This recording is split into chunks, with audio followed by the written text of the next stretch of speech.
This channel does not promote any violent, harmful, or illegal activities. All content provided by this channel is meant for an educational purpose only. চোখ রাখা যাক আরো একটি গুরুত্বপূর্ণ খবরে। ভুয়ো নথি দিয়ে বাংলাদেশিদের আধার ভোটার কার্ড, গোয়েন্দাদের হাতে চাঞ্চল্যকর তথ্য। ধৃত মুহুরী সমীর দাসের সঙ্গে বাংলাদেশের সরাসরি নাকি যোগাযোগ ছিল। আরো বিস্তারিত জানতে চলে যাব আমাদের প্রতিনিধি দীপঙ্করের কাছে। দীপঙ্কর, এই সমীর দাসের থেকে আর কি তথ্য সামনে আসছে? দেখো, গোটা বিষয়টি খতিয়ে দেখছে বারাসাত থানার পুলিশ। গতকাল সমীর দাস গ্রেপ্তার হয়। তাকে 10 দিনের পুলিশি হেফাজত চেয়েছিল, সেখানে 7 দিন পুলিশি হেফাজত পায় এবং তাকে জিজ্ঞাসাবাদ করে আরো দুজনকে গ্রেপ্তার করেছে। সেই দুজনকে আজকে বারাসাত আদালতে তোলা হয়। কিন্তু পুলিশ যেটা জানতে পারছে, আমরা আদালত সূত্রে যে তথ্যগুলো জানতে পারছি, সেটা হচ্ছে সমীর দাসের কাছ থেকে বেশ কতগুলো পাসপোর্ট উদ্ধার করেছে পুলিশ এবং একই সঙ্গে বাংলাদেশের বিভিন্ন মানুষের সঙ্গে হোয়াটসঅ্যাপে চ্যাট হতো। অর্থাৎ সেই চ্যাটের কথোপকথন, সেখানে মোবাইল সার্টিফিকেট বার করা, পাসপোর্ট বার করা, এই ধরনের কথোপকথন ছিল, তেমনটা পুলিশ পেয়েছে এবং সেই মোবাইল তারা উদ্ধার করেছে। গোটা বিষয়টি খতিয়ে দেখছে। এই লিঙ্ক কতদূর পর্যন্ত সেটাও কিন্তু খতিয়ে দেখা হচ্ছে। দুজনকে গ্রেপ্তার করলেও পুলিশ মনে করছে এই ঘটনায় আরো বেশ কয়েকজন জড়িত আছে, তাদেরকেও ধরবার চেষ্টা করছে পুলিশ। মানে এই বারাসাত শহর বা আশেপাশের বিভিন্ন শহরগুলোকে কেন্দ্র করে কিন্তু এরকম গজিয়ে রয়েছে। বিভিন্ন জায়গায় পাসপোর্ট দেওয়ার নাম করে বা জাল সার্টিফিকেট করে দেওয়া, এই সমস্ত কাজের মূল চক্রী সমীর দাস, এমনটা জানা যাচ্ছে। এবং আমরা আগেই জানতে পেরেছিলাম যে সমীর দাসের একটি ছেলে পুলিশ, সে পুলিশে চাকরি করে, ফলত তাকেও ব্যবহার করা হয়েছে কিনা সেটাও কিন্তু বারাসাত থানার পুলিশ খতিয়ে দেখছেন। চয়নিকা, ধন্যবাদ।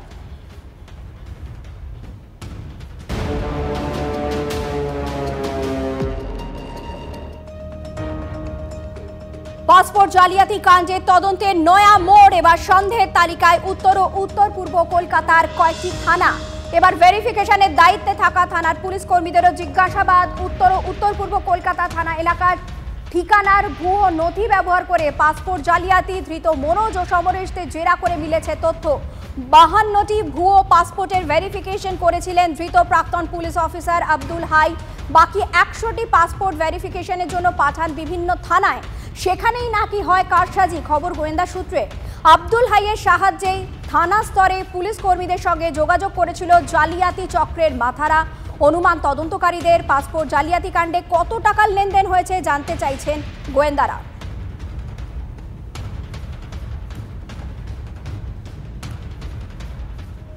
এদিকে পাসপোর্ট জালিয়াতি মামলায় ধৃত দীপক মণ্ডলের জামিনের বিরোধিতা করে হাইকোর্টে যাচ্ছে লালবাজার। গত সোমবার শর্ত সাপেক্ষে দীপকের জামিন মঞ্জুর করে আলিপুর আদালত।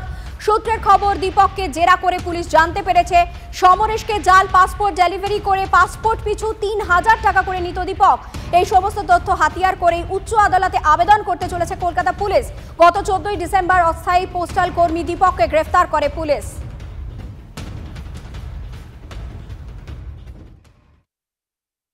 এরকম ভাবে একটা এখন আদালতের ওপরে তো কথা বলা সম্ভব নয়, কিন্তু আদালত যদি এরকম একটা ঘৃণ্য অপরাধীদের এত তাড়াতাড়ি এরা যদি জামিন পেয়ে যায়, তাহলে সেটা কার ব্যর্থতা? পুলিশের কেস লেখায় ব্যর্থতা, পুলিশের ভেতরের অপদার্থতা, সেটা বুঝতে পারি না। এখন ওইসব নাটক করে যাতে জামিন ক্যান্সেল হয় তার জন্য আবেদন জানাবে। জামিন ক্যান্সেল হওয়া এত সহজ নয়। জামিন তো আদালত দেয়, জামিন তো, সুতরাং আদালতের সিদ্ধান্ত নিয়ে আমার কিছু বলার নেই। তবে আমি আশা করব যে তদন্ত নিরপেক্ষ হবে এবং আমি দেখেছি এবং আমরা দেখেছি যে এই জালিয়াতিদের, যারা জালিয়াতির সাথে যুক্ত, তাদেরকে কিন্তু ধরছে রাজ্য সরকারের প্রশাসন, রাজ্য পুলিশ, রাজ্য এসটিএফ। পাশাপাশি আমরা দেখছি যে কেন্দ্রের বিদেশ দপ্তরের ব্যর্থতার জন্য, পাসপোর্টের অফিস যেগুলো কেন্দ্রীয় সরকারের অধীনস্থ সংস্থা, তাদের ব্যর্থতার জন্যই কিন্তু আজকে জাল পাসপোর্ট বেরোচ্ছে। এটা কিন্তু জলের মতো পরিষ্কার। একের পর এক বাংলাদেশি গ্রেফতার। রাজ্যের বিভিন্ন প্রান্ত থেকে এবার নদিয়ায় আবারও গ্রেফতার বাংলাদেশি। কৃষ্ণগঞ্জ থেকে তাকে গ্রেফতার করা হয়েছে। ধৃত বাংলাদেশি মহিলার কাছ থেকে উদ্ধার হয়েছে ক্যামেরা, 3টি মোবাইল ফোন। আরো বিস্তারিত জানবো। আমাদের সঙ্গে টেলিফোনে রয়েছেন আমাদের প্রতিনিধি মহাদেব। মহাদেব, এই মহিলাকে দেখে সন্দেহভাজন কেন মনে হয়? দেখো, এই বাংলাদেশ যাবার চেষ্টা করছিল, এমনই কিন্তু বেশ কিছুক্ষণ ধরে গেদে স্টেশন বা এই সংলগ্ন এলাকায় ঘোরাফেরা করছিল, তখনই কিন্তু পুলিশের সন্দেহ হয় এবং তাকে জিজ্ঞাসাবাদ শুরু করা হয়। জিজ্ঞাসাবাদ করার পর কিন্তু তার কাছ থেকে ভারতীয় টাকা এবং বেশ কিছু জিনিসপত্র, তার কাছে মোবাইল সিম সহ উদ্ধার করা হয়। সে জানায় যে গত 8 মাস আগে প্রায় সে বাংলাদেশ থেকে এদেশে এসেছিল এবং এখানে এসে সে মুম্বাই চলে গেছিল কাজের সন্ধানে এবং সেখান থেকে ফিরে সে বাংলাদেশে যেতে চাইছে আবার, কিন্তু সেটা অবৈধভাবে কোনো কাগজপত্র ছাড়াই সে বাংলাদেশে যাওয়ার সময় তাকে কিন্তু গ্রেপ্তার করা হয়। এবং সেই যে বাংলাদেশ থেকে এখানে এসেছিল কি কারণে, কি উদ্দেশ্যে, শুধুমাত্র কর্মসংস্থানের জন্য নাকি না অন্য কিছু কারণ রয়েছে, সমস্তটাই কিন্তু খতিয়ে দেখতে কিশোরগঞ্জ থানার পুলিশ। এই মহিলা কি একাই ছিল নাকি এর সঙ্গে আরো কেউ ছিল বলে অনুমান করছে পুলিশ?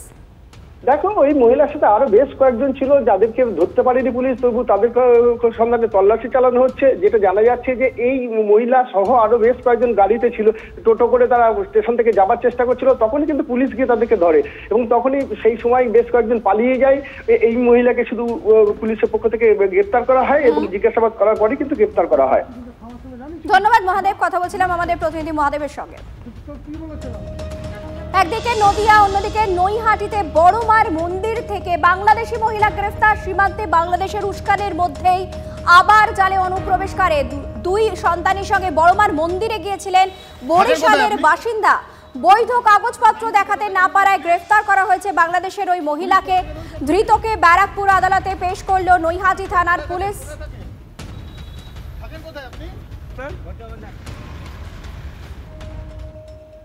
অনুপ্রবেশের ঘটনা যেমন ঘটছে তেমনি সীমান্তে বাংলাদেশি ধরপাকড়ও জারি রয়েছে। দেশে ফিরতে গিয়ে মেখলিগঞ্জ সীমান্তে বিএসএফ এর হাতে গ্রেফতার 6 বাংলাদেশি। দিনাজপুর সীমান্তে আটক আরও একজন। ভারতের বিভিন্ন জায়গায় বাংলাদেশিদের খোঁজে চলছে চিরুনি তল্লাশি। দেশে ফিরতে মুম্বাইয়ে থাকা বাংলাদেশিরা জড়ো হয়েছিল মেখলিগঞ্জের ভোট বাড়িতে। গোপন সূত্রে খবর পেয়ে 2 শিশু সহ 4 জন বাংলাদেশিকে গ্রেফতার করে বিএসএফ। ধৃত 6 জনকে মেখলিগঞ্জ থানার হাতে তুলে দেয় বিএসএফ।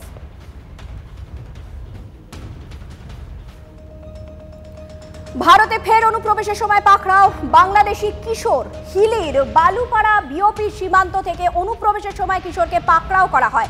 জিজ্ঞাসাবাদের পর কিশোরকে তুলে দেওয়া হয় হিলি পুলিশের হাতে।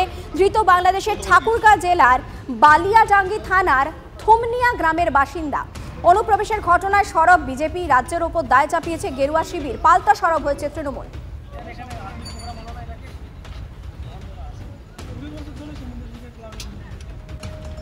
একটা অন্য খবর দিকে চোখ রাখা যাক। ডিজিটাল অ্যারেস্টের মাধ্যমে প্রতারণার মামলায় জালে আরো এক পান্ডা। আরো বিস্তারিত জানবো, আমাদের সঙ্গে টেলিফোনে রয়েছেন আমাদের প্রতিনিধি সুশোভন। সুশোভন, কি জানা যাচ্ছে?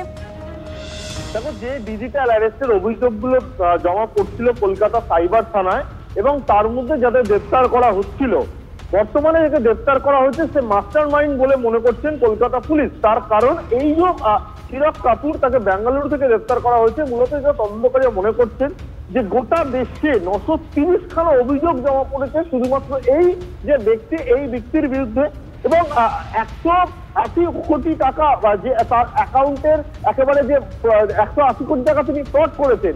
অর্থাৎ স্বাভাবিকভাবেই কিন্তু যে অভিযোগগুলো জমা পড়ছিল এবং সেই অভিযোগের ভিত্তিতে তদন্ত করতে গিয়ে কলকাতা পুলিশ 10 জনকে গ্রেপ্তার করেছে। 10 জনের সূত্র ধরে যখন 11 নম্বর গ্রেপ্তার হলো এই ব্যক্তি বেঙ্গালুরু, সেখানে কিন্তু মাস্টার মাইন্ড অর্থাৎ এই ব্যক্তি পুরো চক্র চালাতো। চক্রর সঙ্গে সঙ্গে পুরো যে সিস্টেমটা সে তৈরি করতো এবং তার থেকে বিপুল পরিমাণের বলা যায় যে গ্যাজেট, ইলেকট্রনিক গ্যাজেট, সেগুলো উদ্ধার হয়েছে। সবগুলো তদন্ত করে মনে করছেন যে এই মাস্টার মাইন্ডকে গ্রেপ্তার করে কিন্তু আরো একটা বড় চক্রের হদিশ পেতে পারে। তার জন্য কিন্তু এই বর্তমানে সাইবার থানার পুলিশ মরিয়া। ধন্যবাদ সুশোভন, কথা বলছিলাম আমাদের প্রতিনিধি সুশোভনের সঙ্গে। ডিজিটাল অ্যারেস্টের মাধ্যমে প্রতারণার মামলায় জালে আরো এক পান্ডা। এই নিয়ে মোট 11 জনকে গ্রেফতার করা হলো। এদিকে টিকিট বিলি ঘিরে একেবারে হুড়োহুড়ি। তিরুপতি মন্দিরে পদপিষ্ট হয়ে মৃত্যু, 6 জনের, আহত বেশ কয়েকজন। ঘটনায় শোক প্রকাশ অন্ধ্রপ্রদেশের মুখ্যমন্ত্রী চন্দ্রবাবু নাইডুর। আহতদের সঙ্গে আজ দেখা করবেন তিনি। তিরুপতি মন্দিরের বৈকুণ্ঠদ্বার দর্শনের জন্য কাউন্টারে বিলি করা হচ্ছিল টিকিট। সেই টিকিট সংগ্রহের সময় ঘটে বিপত্তি।